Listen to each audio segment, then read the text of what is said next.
ایران میں جنگ کے دوران 204 بچے جاں بحق ہوئے۔ ایرانی ریڈ کریسنٹ نے رپورٹ جاری کر دی ہے۔ جنگ میں 53 بچوں کی عمر 5 سال سے کم اور 2 حاملہ خواتین بھی حملوں کا نشانہ بنی۔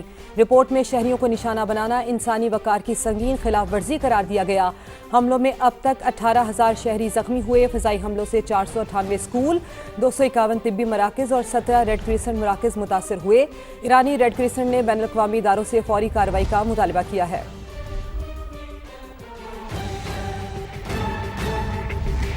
ایران کے خلاف جاری جنگ میں امریکی فضائیہ کو نمایاں نقصانات کا سامنا ہے۔ امریکی جریدے بلومبرگ نے تفصیلات شائع کر دی۔ رپورٹ میں کہا گیا ایران جنگ میں امریکہ کے 16 طیارے تباہ یا متاثر ہو چکے ہیں۔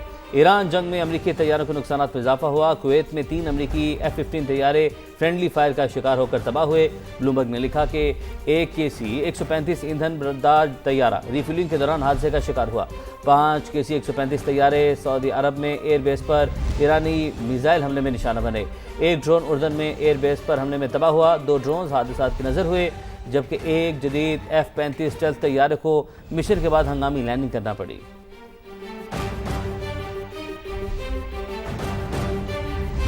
اور عید کے روز بھی سعودی عرب میں ڈرون حملے جاری۔ سعودی وزارت دفاع نے مزید 4 ڈرونز تباہ کرنے کا اعلان کیا ہے۔ ڈرونز ملک کے مشرقی علاقے میں مار گرائے۔ بیان میں کہا گیا ہے کہ مسلسل ڈرون حملوں کے خلاف دفاع بھی جاری رکھے ہوئے ہیں۔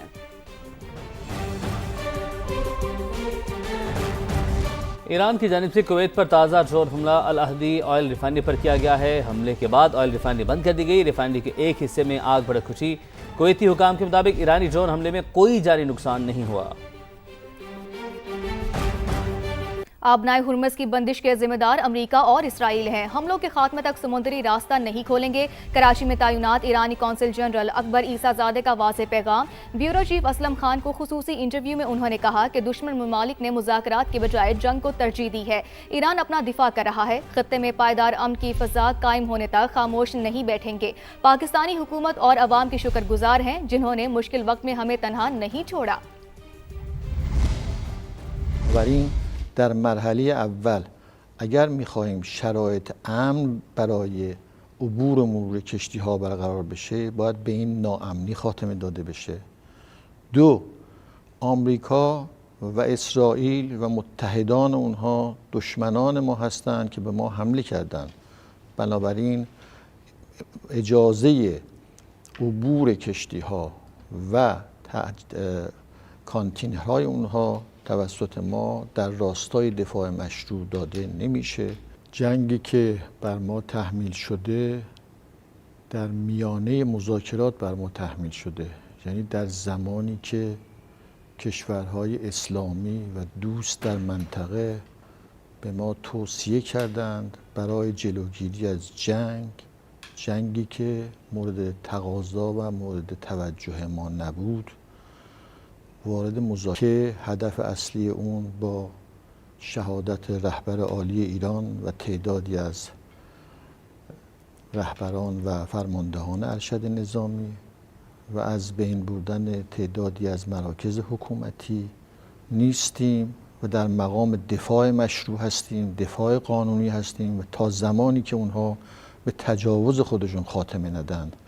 همونطور که اشاره کردم ما وزیر امور خارجه ما و مجموعه مقامات ما از دولت و ملت پاکستان به خاطر مواضع اخلاقی و قوی اونها و حمایت اونها تشکر کردند و میکنند. ما از قبل هم هشدار داده بودیم که اگر جنگی و تهاجمی توسط آمریکا و رژیم صهیونیستی قرار بگیره، پایگاه‌های نظامی آمریکا، پایگاه‌های تأسیساتی و تجهیزاتی آمریکا و مراکز نظامی و مراکز اطلاعاتی و پشتیبانی علیه کشور مسلمان جمهوری اسلامی ایران استفاده بشه. دوم اینکه جلوی سوء استفاده چرا گرفته نمیشه و سوم اینکه اینها در قلمرو کشورهای حوزه خلیج فارس نیستند و بنابراین این پایگاه‌ها و مراکز نظامی جز اهداف و دفاع مشروع ما هستند. تہران ایک بار پھر فضائی حملوں کی زد میں امریکہ اور اسرائیل کی ایران پر شدید بمباری۔ مشرقی تہران دھماکوں سے گونج اٹھا۔ عینی شاہدین یہ بتا رہے ہیں ایران کا صبح کرمان بھی دھماکوں سے گونج اٹھا. فورسز نے ایران پر میزائل پلانٹ پر بڑا حملہ کیا. سینٹ کام کے مطابق کراچ میزائل فیکٹری کو آپریشن ایپک فیوری میں نشانہ بنایا گیا ہے. امریکی سینٹرل کمانڈ نے کراچ پلانٹ کی تباہی کی فوٹیج بھی جاری کر دی ہے. تو تہران جو کہ ایک بار پھر فضائی حملوں کی زد میں ہے. امریکہ اور اسرائیل کی ایران پر شدید بمباری جاری ہے. سچویشن روم سے تازہ ترین اطلاعات آپ تک پہنچا رہے ہیں. مشرقی تہران دھماکوں سے گونج اٹھا ہے. عینی شاہدین کے مطابق فورسز نے ایران میں میزائل پلانٹ پر بڑا حملہ کیا. سینٹ کام کی جانب سے یہ رپورٹ کیا جا رہا ہے کراچ میزائل فیکٹری کو آپریشن ایپک فیوری میں نشانہ بنایا گیا. ایران کا بھی جوابی وار اسرائیل پر حملوں کی ایک اور لہر. پاسداران انقلاب نے صہیونی ریاست پر میزائل داغ دیے. عرب میڈیا کے مطابق تل ابیب اور یروشلم میں سائرن بج اٹھے. ایران کا اسرائیل کے سلامتی کے ادارے پر حملے کا دعویٰ. حملہ ایرانی بحری جہاز کے شہداء کا بدلہ قرار. ایران کی جانب سے جوابی وار کا سلسلہ بھی جاری ہے. پاسداران انقلاب نے صہیونی ریاست پر میزائل داغ دیے. عرب میڈیا کے مطابق تل ابیب اور یروشلم میں سائرن بج اٹھے. ایران کی جانب سے اسرائیل کے سلامتی کے ادارے پر حملے کا دعویٰ کیا گیا ہے. حملہ ایرانی بحری جہاز کے شہداء کا بدلہ قرار دیا گیا. ایران کے خلاف جنگ میں جدید امریکی جنگی طیارہ F-35 فائرنگ کا نشانہ بن گیا. پاسداران انقلاب نے جدید اسٹیلتھ طیارے کو نقصان پہنچانے کا دعویٰ کر دیا. ویڈیو بھی جاری کر دی. ادھر امریکی سینٹرل کمانڈ نے بھی F-35 طیارے سے متعلق بیان جاری کیا ہے. ترجمان سینٹ کام ٹم ہاکنز نے کہا ہے کہ امریکی طیارہ ایران کے اوپر جنگی مشن کے لیے پرواز کر رہا تھا. طیارہ بحفاظت لینڈ کر گیا ہے اور پائلٹ کی حالت مستحکم ہے. طیارے کو نقصان پہنچنے کی تحقیقات جاری ہیں. تو آپ کو اپڈیٹ کر رہے ہیں ایران کے خلاف جنگ میں جدید امریکی جنگی طیارہ F-35 فائرنگ کا نشانہ بن گیا. پاسداران انقلاب نے جدید اسٹیلتھ طیارے کو نقصان پہنچانے کا دعویٰ کر دیا ہے. ایران کے خلاف جاری جنگ میں امریکی فضائیہ کو نمایاں نقصانات کا سامنا ہے. بلومبرگ کے مطابق ایران جنگ میں امریکہ کے 16 طیارے تباہ یا متاثر ہو چکے ہیں. ایران جنگ میں امریکی طیاروں کے نقصانات میں اضافہ بھی ہو سکتا ہے. کویت میں 3 امریکی F-15 طیارے فرینڈلی فائر کا شکار ہو کر تباہ ہوئے. ایک KC-135 ایندھن بردار طیارہ ری فیولنگ کے دوران حادثے کا شکار ہوا. 5 KC-135 طیارے سعودی عرب میں ایئر بیس پر ایرانی میزائل حملے میں نشانہ بنے. ایک ڈرون اردن میں ایئر بیس پر حملے میں تباہ ہوا. 2 ڈرونز حادثات کی نظر ہو گئے. ایک جدید F-35 اسٹیلتھ طیارے کو مشن کے بعد ہنگامی لینڈنگ کرنا پڑی. تیز رفتار فضائی مہم نقصانات میں اضافے کی وجہ بن گئی. ایران کے خلاف جاری جنگ میں امریکی فضائیہ کو نمایاں نقصانات کا سامنا ہے. بلومبرگ کی جانب سے کہا گیا ہے کہ ایران جنگ میں امریکہ کے 16 طیارے تباہ یا متاثر ہو چکے ہیں. ایران میں جنگ کے دوران 204 بچے جاں بحق ہوئے. ایرانی ریڈ کرسنٹ نے رپورٹ جاری کر دی ہے. جنگ میں 53 بچوں کی عمر 5 سال سے کم اور 2 حاملہ خواتین بھی حملوں کا نشانہ بنی ہے. رپورٹ میں شہریوں کو نشانہ بنانا انسانی وقار کی سنگین خلاف ورزی قرار دیا گیا. حملوں میں اب تک 18,000 شہری زخمی ہوئے. فضائی حملوں سے 498 اسکول، 251 طبی مراکز اور 17 ریڈ کرسنٹ مراکز متاثر ہوئے ہیں. ایرانی ریڈ کرسنٹ نے بین الاقوامی اداروں سے فوری کارروائی کا مطالبہ کیا ہے. ایرانی صدر مسعود پزشکیان کی جانب سے کہا گیا ہے کہ صہیونی رجیم کی فطرت ریاستی دہشت گردی ہے. دنیا نے خاموشی اختیار کی تو نتائج تباہ کن ہوں گے. کشیدگی بڑھی تو کئی ممالک متاثر ہو سکتے ہیں. امریکی جارحیت اور سپریم لیڈر کی شہادت نے نیا معیار قائم کر دیا. یہ نیا معیار عالمی تنازعات اور عالمی قانونی اصولوں کو تباہ کر سکتا ہے. اگر دنیا نے مضبوط موقف اختیار نہ کیا تو اس کی آگ بہت سو کو جھلسا دے گی. ایرانی صدر کی جانب سے کہا گیا ہے کہ صہیونی رجیم کی فطرت ریاستی دہشت گردی ہے. ابنا ہرمز کی بندش کے ذمہ دار امریکہ اور اسرائیل ہیں. حملوں کے خاتمے تک سمندری راستہ نہیں کھولیں گے. کراچی میں تعینات ایرانی قونصل جنرل اکبر عیسیٰ زادے کا واضح پیغام.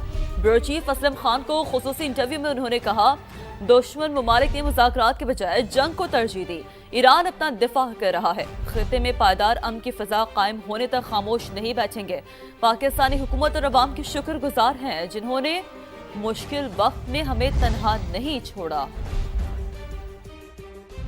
امریکی صدر ڈونلڈ ٹرمپ اور صدر متحدہ عرب امارات کا رابطہ ہوا. خطے کی کشیدہ صورتحال پر تبادلہ خیال اور ایرانی حملوں کی مذمت کی گئی. شہری اور بنیادی ڈھانچے کو نقصان، بین الاقوامی قوانین کی خلاف ورزی قرار. صدر ٹرمپ کا UAE اور خطے کے ممالک کے ساتھ یکجہتی کا اظہار. خطے میں استحکام اور سیکیورٹی کے لیے تعاون بڑھانے کے عزم کا اظہار کیا. امریکہ کی UAE کے لیے $7 ارب کے ہتھیاروں کی منظوری۔ امریکی اخبار کے مطابق اسٹیٹ ڈپارٹمنٹ نے کہا کہ اس کا اعلان ضروری نہیں ہے۔ ہتھیار UAE کی دفاعی صلاحیت کو بڑھانے کے لیے دیے جا رہے ہیں۔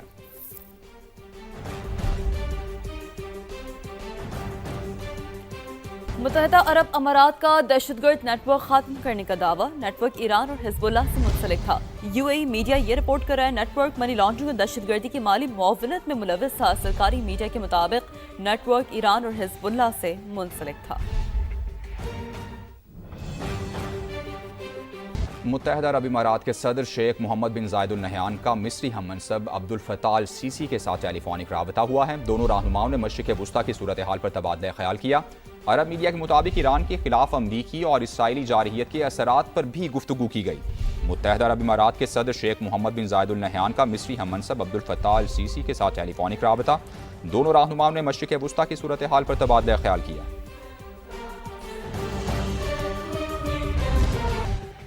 دبئی میں عید کے دن بھی ڈرون حملہ۔ UAE حکام کی شہریوں کو محفوظ مقام پر رہنے کی اہم ترین یہ ہدایات ہے جو سامنے آ رہی ہے۔ UAE وزارت دفاع یہ کہہ رہا ہے کہ دفاعی نظام ڈرونز کو نشانہ بنا رہا ہے۔ دبئی میں عید کے دن بھی ڈرون حملہ ہوا ہے۔ اہم ترین اپڈیٹ یہ ہے، اہم ترین خبر ہے، UAE حکام کی شہریوں کو محفوظ مقام پر رہنے کی ہدایت سامنے ہے۔ دفاعی نظام ڈرونز کو نشانہ بنا رہا ہے۔ UAE وزارت دفاع کی جانب سے یہ کہا جا رہا ہے دبئی میں عید کے دن بھی ڈرون حملہ، اور ایسے میں UAE وزارت دفاع کی جانب سے کہا جا رہا ہے کہ دفاعی نظام ڈرونز کو نشانہ بنا رہا ہے۔ قطری وزیر اعظم محمد بن عبد الرحمن الثانی کہتے ہیں کہ قطر کو عالمی قوانین کے تحت ایرانی حملوں کے جواب دینے کا حق ہے۔ ایران نے خلیجی ممالک پر حملہ کر کے ہمارا اعتماد تباہ کر دیا۔ ایران نے گیس کی تنصیب پر حملہ کیا جو ہمارے لوگوں کا ذریعہ معاش ہے۔ اب اعتماد ختم ہو چکا، لیکن اسے دوبارہ بحال کرنا ہوگا۔ ایرانی عوام کے ساتھ امن سے رہنا چاہتے ہیں۔